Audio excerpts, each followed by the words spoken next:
by the Children's Ministry. What's more, his lawyer has told him it may take up to a year to get her back, if at all. And there are two key issues at work here. Should the child have been apprehended in the first place? And why would it take months before a parent could even challenge an apprehension in court? You guys don't know what you're doing because she jumped a fence. Because my 9-year-old knows how to jump a fence and doesn't know what danger is. You're going to take her away from those who love her.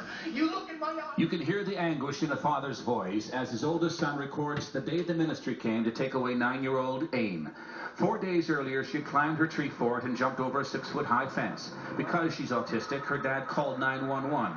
About 3.5 hours later, she was found playing quietly in a neighbor's backyard 2 doors down. That was apparently enough to trigger a visit from the government. They just said that due to Ain's behavior and due to Ain's recent escape, her behaviors in school and her recent escape, they felt that this was too much for one person to handle. And they were going to lighten my load. Since that day, his case has gone viral on social networks like Facebook. Thousands of people have weighed in, including his ex-wife, all of them supporting him as a good father. Derek is the first to admit his daughter can be a handful, especially in school. But he says at home, she's a different, much calmer person.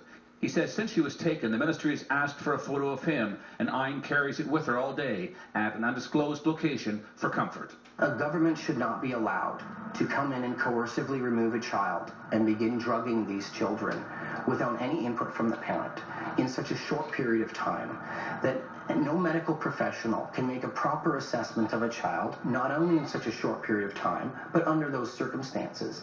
Because though I may know what happened and the social workers may believe they did not abduct her, Ain does not know that. It's a very troubling case because this family, like many others, is facing significant delays to get justice in our family court system in the province. And it's very clear, justice delayed is truly justice denied. It may be up to a year before the fate of this poor girl is decided. Even the Autism Society has written to the Ministry of Children and Family Development, urging it to return Ain to her father, who would be well aware of her needs. The letter also suggests the girl, if left in the ministry's care for months waiting for a court hearing, could be harmed irreparably. As usual, the Ministry of Children and Family Development says it won't speak to specific cases due to privacy issues, but the ministry did issue a standard statement saying, quote, "The decision to remove a child is never made lightly. It is done to protect the safety of the child.